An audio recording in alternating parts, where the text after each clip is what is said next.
Salut à tous, on se retrouve pour l'épisode 3340 du Zap Image. On commence aujourd'hui en ce vendredi 27 juin avec des anniversaires.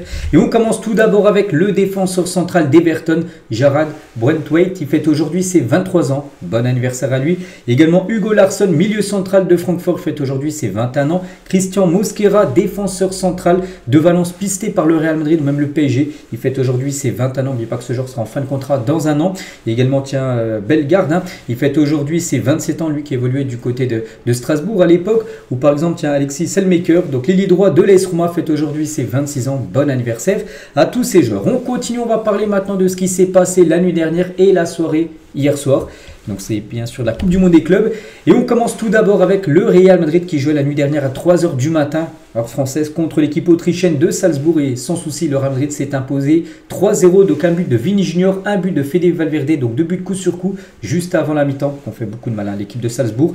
Et un but de Gonzalo Garcia en toute fin de rencontre à la 84e. Et du coup ça fait 3-0 pour l'équipe du Real Madrid. Donc voici les statistiques. Après les stats sont un peu pareils. Un peu plus de possession de balle pour le Real, 56. Mais regardez les tirs. 12 tirs pour les deux équipes, 3 tirs cadrés pour Salzbourg, 4 tirs cadrés pour le Real. C'est le Real qui a été beaucoup plus efficace que son adversaire. Donc parfait, souvenez-vous que déjà que le Real contre Pachuca lors du match d'avant, je crois qu'ils avaient eu 3 ou 4 tirs cadrés, ils ont mis 3 buts. Ouais, ils sont quand même très efficaces. Quand ils tirent au but et qu'ils cadrent cette équipe du Real sur cette Coupe du Monde des clubs, et ça finit souvent fond défilé, ça fait des gros scores comme ça. Donc parfait bien sûr pour le Real Madrid. Et concernant l'homme du match, c'est Vini Junior. Grosse performance bien sûr de Vini Junior. Donc il a marqué un but et délivré une passe D, donc décisif sur 2 des 3 buts du Real. Donc il a joué 67 minutes hier. Donc une grosse occasion créée, 2 passes clés, 4 duels gagnés, 4 longs ballons réussis sur 5 tentés. En gros c'est des transversales. Il a quasiment tout réussi ce qu'il a pu faire. Vini Junior, donc félicitations à lui. Et avec son nouveau but, il égale le record le total de buts de Gareth Bale au Real Madrid, l'ancien joueur du Real Madrid. Donc Gareth Bale avait marqué 106 buts du côté du Real. Vini actuellement exactement aussi à 106 buts inscrits du côté de cette équipe madrilène. Et toujours avec Vini Junior, il était questionné ici par rapport à son futur, parce que là on parle beaucoup peut-être d'une prolongation de contrat. Il a dit mon renouveau, donc sa prolongation de contrat. J'ai toujours dit que je voulais rester ici toute ma carrière. J'espère que je pourrai y rester encore de nombreuses années ici du côté du Real. Donc pour l'instant il a un contrat jusqu'en 2028 et le Real aimerait le prolonger jusqu'en 2030 son contrat. Donc lui il dit que lui il souhaite rester toute sa carrière au Real. Et toujours avec Vini, donc le Real Madrid est le club de ma vie. J'espère que je pourrai rester ici pour toujours. Voilà ce qu'il avait à dire sur Vini Junior. Au continue, on va parler de Gonzalo Garcia, donc c'est le numéro 9 du Real, qui remplace parfaitement Mbappé. Donc les 3 matchs de poule, à chaque fois il a été titulaire et à chaque fois il a été décisif. Buteur contre Al Hilal, passeur D contre Pachuca il y a quelques jours et buteur hier contre Salzbourg en toute fin de rencontre. Donc parfait bien sûr pour Gonzalo Garcia. Après ce qui sera titulaire pour le prochain match, qui sera la Juventus Turin pour le Real, vu qu'Mbappé sera certainement de retour, ça on verra. On continue avec l'autre match dans la même poule que le Real Madrid, c'est entre le club saoudien de Al Hilal et Pachuca. Et Al Hilal s'est imposé 2-0 grâce à Al-Douassari et Leonardo. Donc parfait bien sûr pour l'équipe saoudienne. Donc voici les statistiques de la partie. Donc pourtant Pachuca beaucoup plus de tirs, 13 tirs, un peu comme contre le Real, souvenez-vous, Pachuca, ils avaient perdu 3-1, mais ils avaient fait au moins plus de 11 tirs cadrés. Il y a eu 10 arrêts de Thibaut Courtois. Eux, c'est vrai qu'ils ont eu énormément d'occasions à Pachuca, mais ils ont très peu marqué. C'est dommage. Donc voilà, 0 but, alors qu'à Hilal, c'est seulement 8 tirs dans le match, 3 tirs cadrés et 2 buts ont été marqués. Du coup, ce classement final de ce groupe, donc le Real Madrid finit en tête avec 7 points. Donc Al Hilal, avec sa victoire hier, finit du coup second du groupe, donc Salzbourg 3e et Pachuca finit dernier avec 0 points. Comme je dis, c'est une équipe pourtant plutôt joueuse, mais qui a un gros problème de finition. Donc voilà, concernant ce classement, donc le Real et Al Hilal se qualifient pour le tour suivant. Et dans l'autre groupe, le groupe G, donc là aussi les 2 dernières rencontres ont été jouées. Tout d'abord, les 2 équipes avaient gagné leurs 2 premiers matchs. Donc là, c'était la finale pour savoir qui allait finir en tête. Et c'est City, dans un match spectaculaire entre la Juve et City, 5-2 pour Manchester City. Donc Doku, Erling Haaland, Phil Foden et Savinho et un but contre son camp de Kalulu contre Kopp Miners et Vlahovic, côté Juventus Turin. Donc belle victoire de Manchester City. On a l'impression de retrouver le grand City d'il y a quelques temps. C'est que là il y a eu une période creuse, même très creuse en milieu de saison, mais le City il y a 2 ou 3 ans qui dominait totalement ses adversaires. Et on a l'impression de revoir ce City là sur cette Coupe du Monde des clubs, parce que 3 matchs, 3 victoires. Voilà pour City. Donc 76% de possession de balle, 24 tirs, 11 tirs cadrés et 5 buts ont été marqués. Donc la Juve, efficace, efficace oui, parce que 2 tirs cadrés, 2 buts. Il n'y a eu aucun arrêt du gardien de City, mais voilà, City était tout simplement trop fort pour la Juventus Turin. Et c'est vrai que City, comme je dis, ça va bien mieux. Donc ils ont gagné 2-0 contre le Wydad Casablanca, ils ont gagné 6-0 contre Alain et 5-2 contre la Juve. Donc en tout, sur ces 3 matchs, 13 buts marqués pour seulement 2 petits buts concédés. Voilà, maintenant on verra dans la suite de la compétition, parce qu'on va affronter des gros adversaires, l'équipe de City, mais on a l'impression de retrouver cette efficacité il y a quelques temps du côté de City. Toujours avec eux, officiel, c'est le Belge Jérémy Doku qui est élu homme du match face à la Juventus Turin. C'est lui qui a inscrit le premier but de la rencontre. Voilà, donc félicitations à Doku qui a commencé titulaire sur le poste d'ailier gauche. Regardez, moi quand même cette équipe de City, il y a quand même Erling Haaland qui a commencé sur le banc, Cherki a également commencé sur le banc, mais regardez, il y avait quand même Silva, Marmoush, Savinho, Rodri titulaire. Ça date les gars. La dernière fois que Rodri avait été titulaire lors d'une rencontre, c'était en septembre 2024. Il avait déjà joué quelques minutes, mais en tant que remplaçant, là titulaire dans un 11 de départ, et ben ça faisait quasiment un an qu'il n'avait pas joué. Voilà, Rodri, donc voilà, c'est la grosse équipe quand même de Manchester City qui est un favori, voilà, pour remporter bien sûr ce mondial des clubs. Et Erling Haaland, donc il a commencé sur le banc, mais il est rentré en cours de jeu, et Haaland a inscrit quand même son 300e but dans sa carrière professionnelle. Je sais pas si vous vous rendez compte, c'est fou. Et Haaland devient le deuxième plus jeune joueur à atteindre la barre des 300 buts en professionnel au XXIe siècle, après Kylian Mbappé qui avait atteint également ce record-là il y a quelques temps. Et toujours tiens avec Erling Haaland et Ryan Cherki, donc c'est le début de la bromance entre Haaland et Cherki. Je pense que ça va faire des dégâts bien sûr la saison prochaine entre le Norvégien et le joueur français.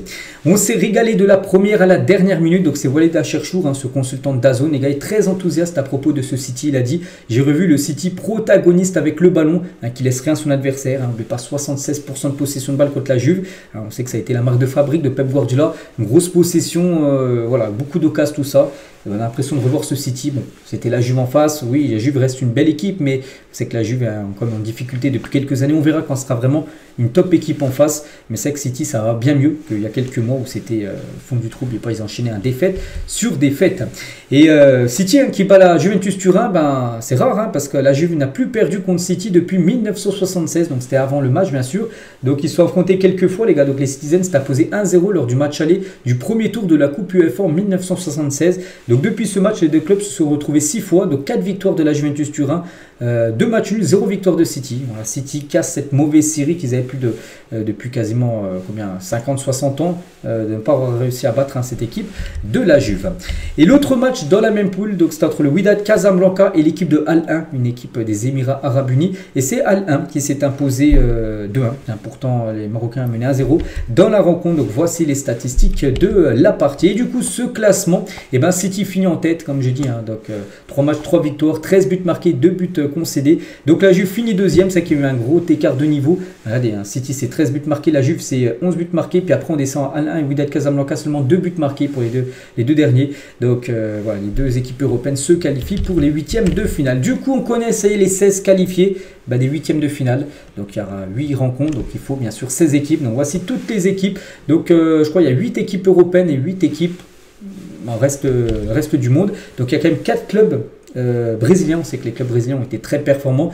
Donc en club anglais, il y a City, Chelsea, il y a le Bayern et Dortmund en club allemand, il y a l'Inter, la Juventus en club italien, il y a le Real Madrid en club espagnol, l'Atlético a été éliminé. Donc l'Inter Miami en club américain, le PSG bien sûr, le Benfica, Monterrey et Al Hilal. Donc voici concernant bien sûr cette Coupe du Monde des clubs. Donc parmi ces équipes-là, une remportera bien sûr ce mondial des clubs. Et voici le tableau final maintenant de cette Coupe du Monde des clubs. Donc chaque côté, donc je ne sais pas lequel est le plus fort, parce que de toute façon n'importe quelle équipe c'est toujours compliqué, mais par exemple oui, côté droit il y a des grosses équipes, on peut voir le Real, on peut voir la Juve, on peut voir Dortmund, on peut voir le Bayern, on peut voir aussi le Paris Saint-Germain. Donc oui, il peut avoir un PSG peut-être Bayern en demi, oui, il peut avoir peut-être un PSG Real Madrid, non PSG Bayern en quart, mais PSG Real, ça peut être une affiche en demi-finale, ça peut être un Bayern aussi Real Madrid en demi-finale. Donc ça se peut aussi qu'il y ait une surprise. Et City les gars, donc City pour moi je les vois bien quand même, parce que City pour moi contre Al Hilal, voilà, je pense que c'est quand même plus costaud. Et même après il y a peut-être l'Inter Milan qui peut peut-être se qualifier pour l'écart. City les gars est quand même très très fort. Je vois bien, pourquoi pas un Chelsea City en demi-finale, on verra. Donc après bien sûr il y aura des surprises. De toute façon il y a toujours des surprises, il y a des gros qui passeront la trappe, mais voilà ce tableau final bien sûr de cette Coupe du Monde des clubs. Et concernant les horaires, ça y est, on a tout. Donc le premier match ça se jouera dès demain 18h, Palmeiras Botafogo, c'est la rencontre 100% brésilienne. Ensuite le samedi soir, donc 22h, le Benfica contre Chelsea. Donc les deux équipes là, le samedi on saura voilà, déjà le quart de finale. Dimanche 18h, donc le PSG, donc de l'autre côté PSG Miami et Flamengo Bayern. On connaîtra aussi bien sûr le quart. Puis lundi en gros, et donc il y aura 21h Inter Fluminense. Donc mardi à 3h du matin, donc Manchester City contre Al Hilal. Mardi 21h le Real contre la Juve, ça c'est un bon horaire. Et mercredi à 3h du matin Dortmund contre Monterrey. Voilà, ensuite on connaîtra bien sûr toutes les équipes qualifiées pour ces quarts de finale de cette Coupe du Monde des clubs. Toujours avec cette compétition, donc il y a des joueurs qui ont été très performants. Regardez, il y a tous ces joueurs en plus qui sont tous qualifiés, voilà, pour le tour suivant. Donc Ramos avec Monterrey, Miami bien sûr avec Messi et Luis Suarez, et Benfica bien sûr avec Henry Di Maria. Regardez, 39, 38 ou même 37 ans, ils ont tous remporté au moins une fois un prix d'homme du match sur cette Coupe du Monde des clubs. Et en parlant, tiens, de Léo Messi, il fait la une aujourd'hui du journal et l'équipe en ce vendredi 27 juin. Donc Messi, tout n'est pas pardonné. Et si on zoome un petit peu sur l'écriteau, là, ce qui est mis, donc opposé en huitième de finale à l'Inter Miami, le PSG va retrouver Léo Messi 2 ans après le départ de l'Argentin qui garde un souvenir très mitigé de sa période parisienne. On sait que ça a été compliqué bien sûr entre Messi et le PSG. On sait que Messi a souvent fait des interviews depuis qu'il est parti du PSG pour descendre à l'équipe parisienne. Donc on a hâte de voir les retrouvailles par exemple entre Messi et Nasser qui sera présent bien sûr pour le match Nasser, ou même d'anciens coéquipiers de Messi comme Vitinha. Messi avait été très dur contre Vitinha à l'époque. Maintenant Vitinha est considéré comme l'un des meilleurs milieux de terrain au monde. Voilà, on a hâte d'être à dimanche pour suivre cette rencontre et les retrouvailles entre Messi bien sûr et certains Parisiens. Au programme aujourd'hui, aujourd'hui là il n'y a pas de Coupe du Monde des clubs, c'est que là il y a un jour off, ça reprend demain samedi. Donc, mais il y a un peu de rencontres, de matchs amicaux, mais c'est du foot féminin, des matchs pour préparer l'Euro. L'Euro féminin, ça commence le 6 juillet, ça sera la semaine prochaine.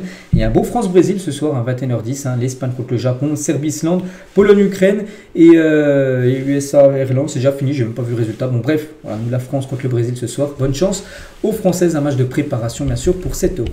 On continue les gars, on revient 18 ans jour pour jour en arrière, c'était un 27 juin 2006 et l'équipe de France éliminait l'Espagne qui avait pourtant promis d'envoyer Zidane à la retraite parce que du côté de l'Espagne, des journaux comme Marca, comme AS, comme Mundo Deportivo, c'est les grands journaux espagnols, ils disaient ouais, tiens, c'est avant le match, c'est un quart de finale France-Espagne, on va envoyer Zidane à la retraite, tout ça.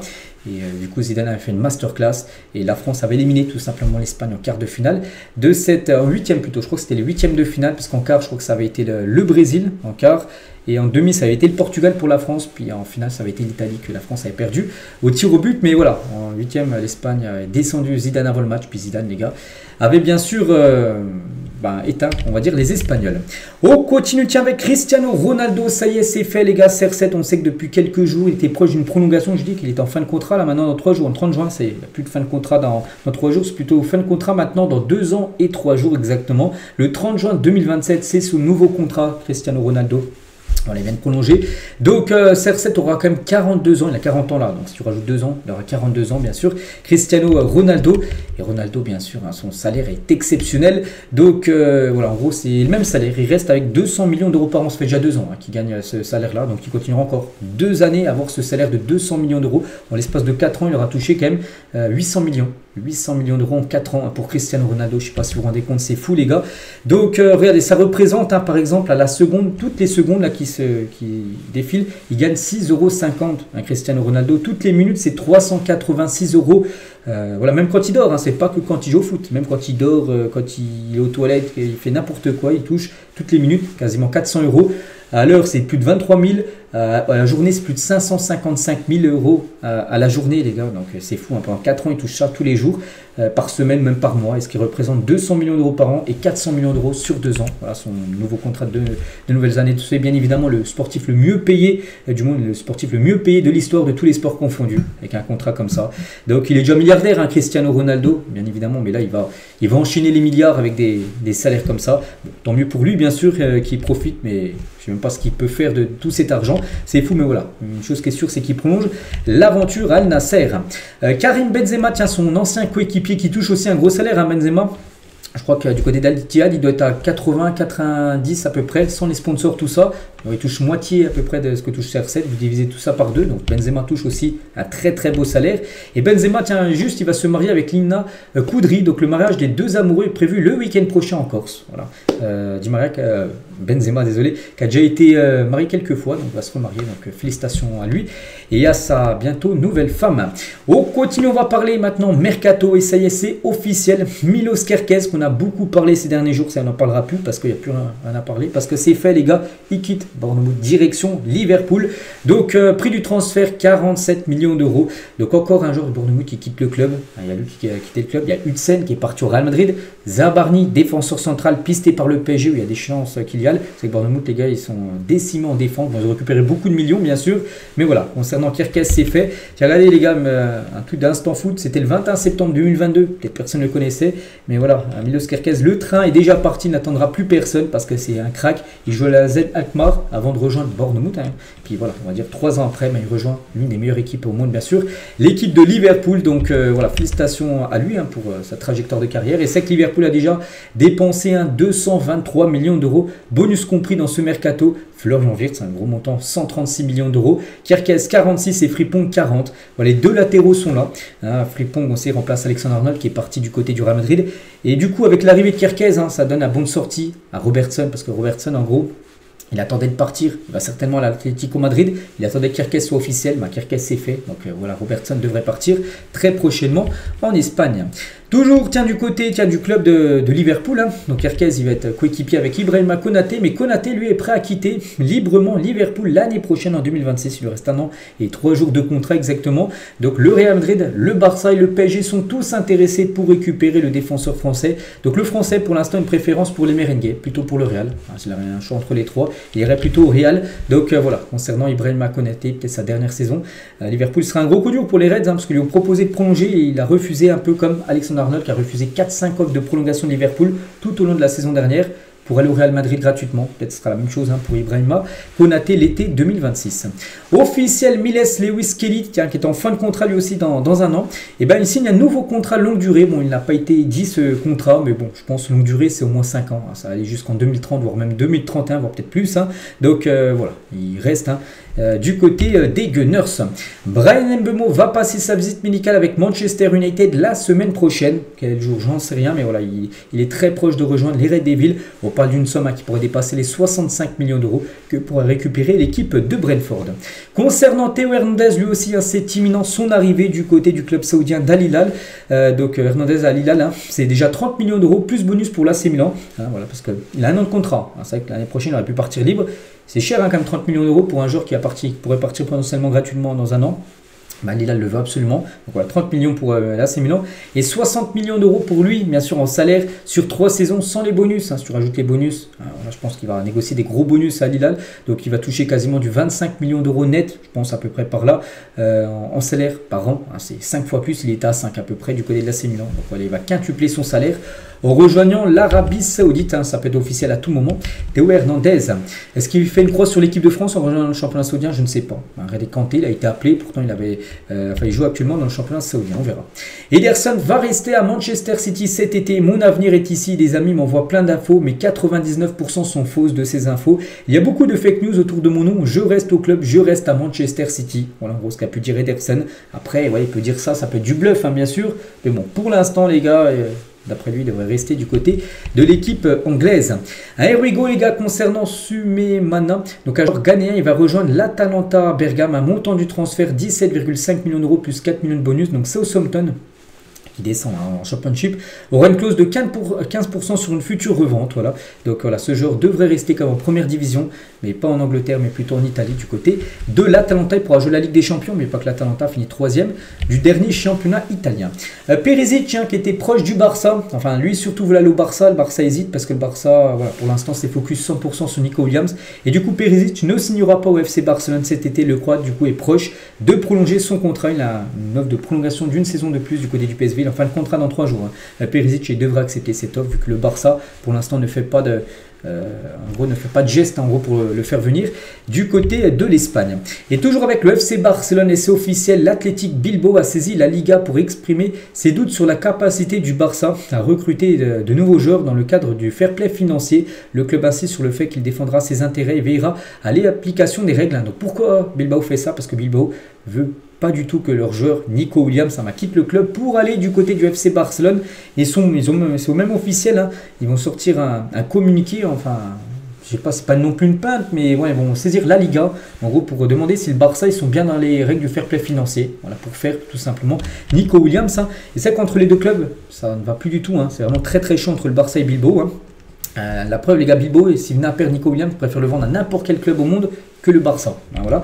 Donc la relation Barça Athletic Club est totalement rompue. Donc il y a un an, la saga Nico Williams était insupportable. Hein. Voilà, le Barça a mis beaucoup de pression pour l'avoir. Le joueur, du coup, est resté, hein, on sait, du côté de Bilbao. Donc il y a eu plusieurs actes irrespectueux de la part de la presse. Hein.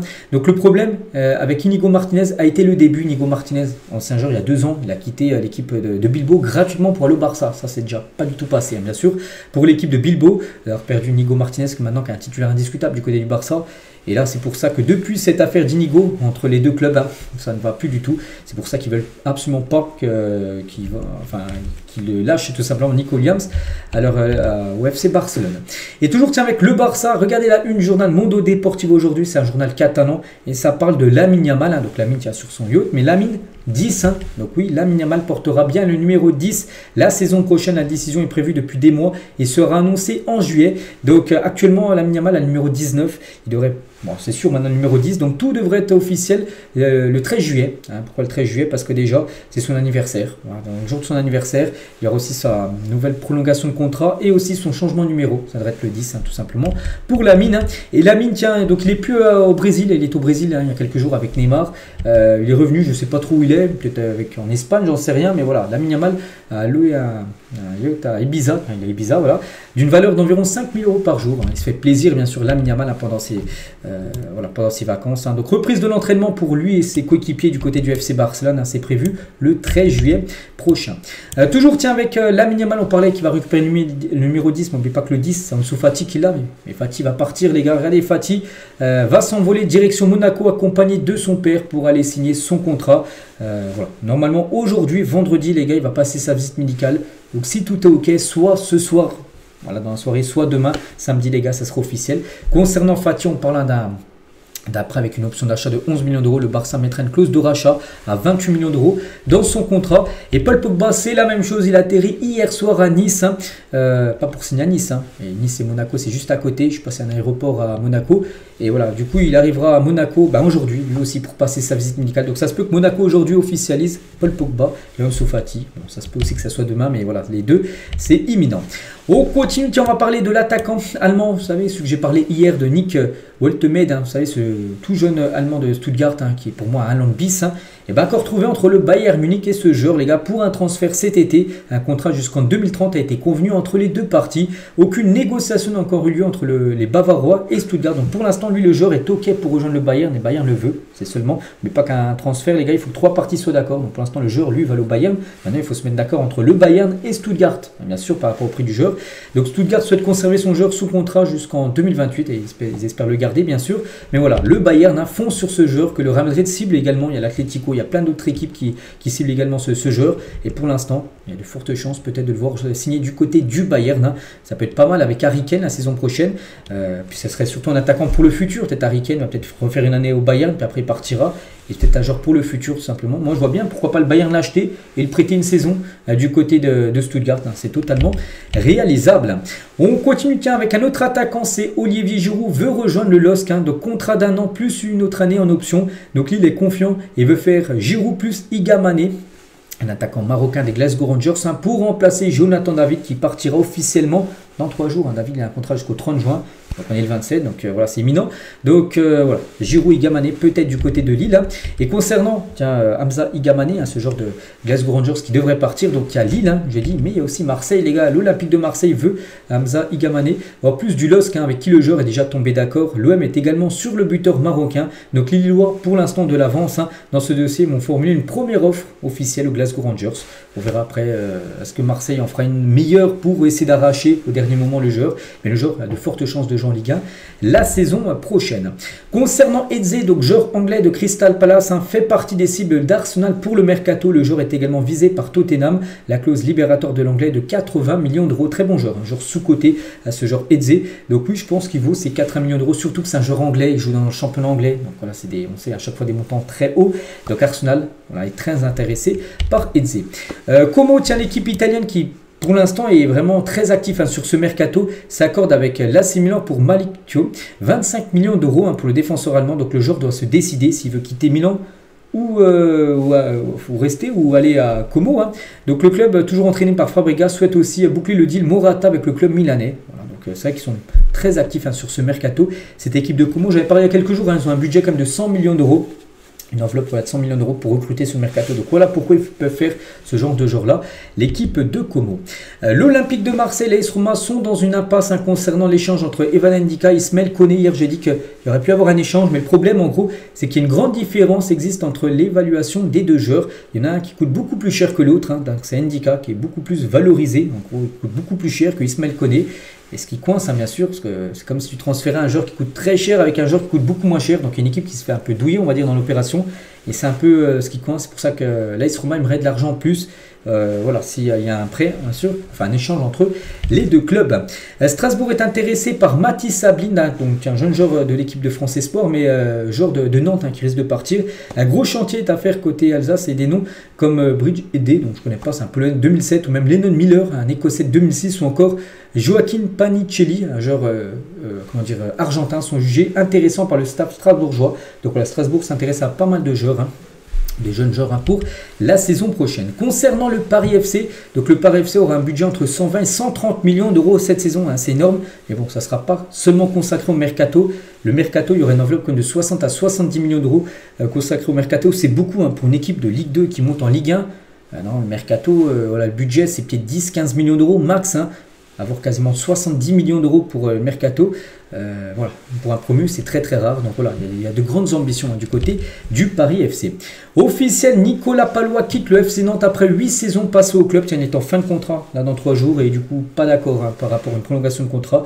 Donc voilà, il part. Il y a de fortes chances qu'il rejoigne. J'ai pu voir l'équipe de Reims en Ligue 2 la saison prochaine. Tiens, en parlant de la Ligue 2 et de la Ligue 1, donc officiel, les calendriers de la Ligue 1 et de la Ligue 2 seront dévoilés aujourd'hui à midi. Voilà, quand je sors la vidéo, là, il va être aux alentours des 10h, mais à midi tout à l'heure, les gars, et ben, on connaîtra toutes les affiches, bien sûr, de Ligue 1 et de Ligue 2 pour la nouvelle saison. Mais juste, on connaît déjà les dates par rapport au classique, parce que ça, c'est toujours dévoilé un peu avant. Donc, du coup, le premier match entre Marseille et le PSG se jouera à Marseille. Ça sera le week-end du 20 au 21 septembre. Alors, je ne sais pas si ça sera le samedi ou un dimanche. Ça devrait se jouer un dimanche soir. Et le match retour se jouera au Parc des Princes, soit le 7 ou le 8 février prochain. Voilà, concernant bien sûr ce choc bien sûr entre deux grosses équipes françaises, les deux premiers du dernier championnat. Le PSG va aider Lyon à remporter son appel face à la DNCG. On sait que Lyon, on a beaucoup parlé actuellement, la situation est très critique. Et le club parisien donc, du PSG va avancer ses paiements dus à Lyon dans le cadre du transfert de Bradley Barcola, soit 45 millions d'euros plus 5 millions de bonus. C'est ce que PSG avait acheté. Ils avaient acheté Barcola 45 plus 5, donc 50 millions d'euros. Et du coup, ils s'étaient mis d'accord, le Paris Saint-Germain, pour faire des versements sur plusieurs saisons. Tu peux faire sur 2, 3, 4 saisons. Et du coup, pour aider Lyon, qui a une grande difficulté financière, surtout par rapport à la DNCG, du coup, le PSG va donner tout l'argent, en gros, à Lyon pour directement, au lieu que Lyon reçoive dans 2 ans, ils vont tout recevoir la somme pour la présenter bien sûr devant la DNCG et pour essayer bien sûr de maintenir Lyon en Ligue 1. Le PSG veut que Lyon en gros reste en première division française. Et concernant John Textor qui est beaucoup critiqué actuellement, donc des investisseurs réclament 80 millions d'euros à John Textor après la rétrogradation de Lyon en Ligue 2. Donc cela fait suite à l'échec d'un accord et à la sanction infligée par la DNCG à Lyon. Donc si Textor ne paye pas ce montant avant le 2 juillet prochain, donc là c'est 2 juillet, c'est mercredi prochain, ces investisseurs entameront des poursuites en justice. Donc voilà, on a l'impression que là il a mis en gros il a plein de problèmes. Voilà, John Textor. Et si Textor, tiens, un supporter de Lyon interrogé par l'équipe, il a dit si Textor passait ici devant lui, je ne sais pas ce que je lui arracherais, mais il ne repartirait pas ici entier. Parce que du côté de Lyon, les gars, John Textor, là, il est banni de tous les côtés. Ça va être compliqué pour lui de rester en place quand même pour Textor. Donc, voilà, même des supporters, en gros, il dit qu'il le verrait en face de lui. Voilà, je ne sais pas ce qu'il lui arracherait, enfin ce qu'ils ont pu dire. Bon, Textor à Lyon, ça passe pas. Mais Textor à Botafogo, les gars, c'est une légende. Ce supporter de Botafogo au sujet de John Textor. Donc, il a dit, il a sauvé ma vie, il a sauvé Botafogo. Si je pouvais trouver le secret de la vie éternelle, je le donne à John Textor, pas mes enfants. Voilà, ce qu'il a pu dire. Parce qu'en gros, il a un peu sauvé Botafogo. Parce que Botafogo, ils ont fait une belle saison. Je crois qu'ils ont remporté la Ligue des Champions sud-américaine, bien sûr. Donc, eux, là-bas, c'est une légende. Voilà, on peut voir le contraste en France et au Brésil, bien sûr, pour John Textor. Tiens, on va parler d'un John Textor bis. C'est comment dire, Gérard Lopez, lui aussi un propriétaire de certains clubs. On sait qu'à chaque fois, ça a été faillite. Hein. Enfin, c'est très mal passé. Relégué sportivement, deuxième division, Boavista. Donc voilà, club où les propriétaires. Hein. Donc Boavista, une équipe qui est en première division portugaise, qui descend en deuxième division, hein, n'a pas pu s'inscrire en Liga 2 portugaise la saison prochaine, faute de certificat requis, et pourrait donc évoluer au niveau amateur portugais la saison prochaine parce qu'il y a de gros problèmes financiers. À cause de Gérard Lopez qui a encore fait n'importe quoi. Il a fait n'importe quoi à l'époque avec Bordeaux, avec Lille aussi où c'était limite, il est parti à temps. Hein. Donc voilà, cette équipe du coup pourrait jouer en foot amateur, hein, cette équipe de Boavista du côté du Portugal. Hein. Et on sait qu'il est aussi du côté de Bordeaux. Hein. C'est vrai que les supporters de Bordeaux n'en peuvent plus. Et il ne veut pas vendre. Hein. Il y a des investisseurs qui étaient intéressés. Par exemple, Oliver Kahn, un ancien gardien de l'Allemagne, est intéressé pour acheter le club, tout ça, il veut pas, donc du coup il reste un propriétaire. Bon, il a dit, hein, Gérard Lopez est confiant pour l'avenir sportif des Girondins de Bordeaux, on vise une montée tous les 2 ans. Voilà, donc là, ils ont fait une année en National 2, donc là, la saison là qui arrive, ils espèrent monter en National 1, et après encore 2 ans en National 1, et après ils espèrent monter en Ligue 2, en gros tous les 2 ans ils espèrent monter une fois, et atteindre bien sûr où devrait jouer bien sûr l'équipe de Bordeaux, hein, bien sûr, en première division française. On continue, on va parler de Kylian Mbappé qui porte plainte contre le PSG pour harcèlement moral et tentative d'extorsion. Qu'est-ce que c'est encore ça? Donc 2 juges d'instruction ont été saisis. Donc en plus de son litige financier avec le club, hein, le joueur reproche également son placement au loft en 2023. Mais pas qu'un coup, il était parmi les joueurs dans le loft. Parce qu'en gros, il ne voulait pas prolonger. Le PSG lui a mis une pression. Voilà, si tu ne veux pas prolonger, tu feras toute la saison dans le loft, en tribune, tout ça. Il reprochait, il porte plainte par rapport à ça. Et aussi le fait d'avoir été forcé, entre guillemets, hein, à signer un nouveau contrat, toujours en 2023, qui ne voulait pas. Il a été forcé par le PSG à prolonger ce contrat. Enfin, oui, à prolonger. Et du coup, il porte plainte par rapport à ça. Hein, Kylian Mbappé. Hein. Donc, voilà, la situation est toujours très critique. Hein. Et Booba, tiens, rappeur parisien, est encore sans pitié avec Kylian Mbappé, il n'aime pas trop, hein, Booba, Kylian Mbappé.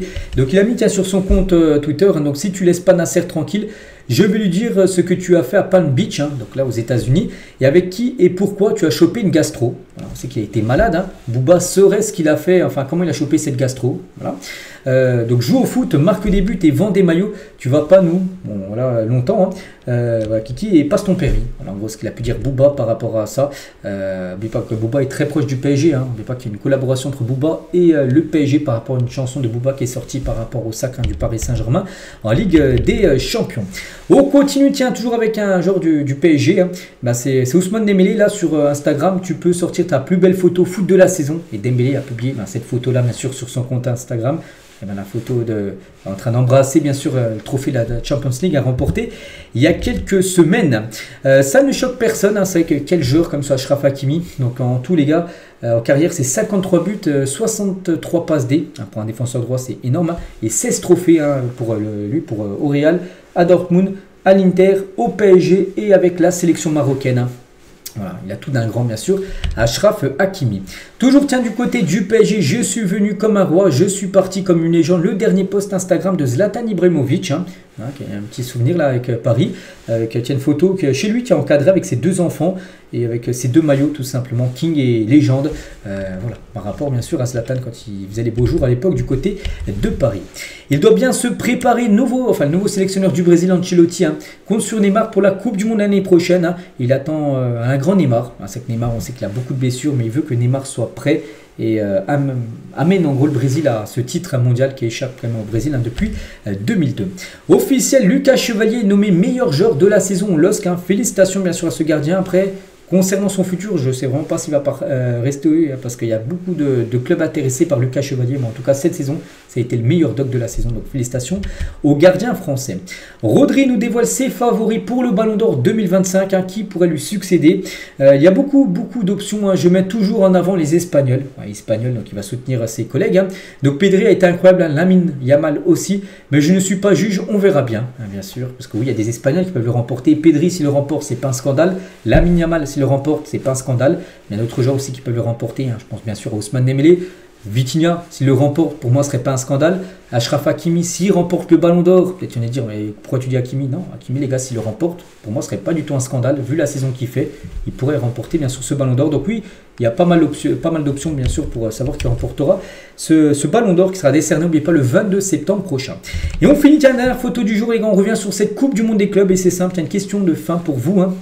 Donc vous voyez qui en finale de cette Coupe du Monde des clubs.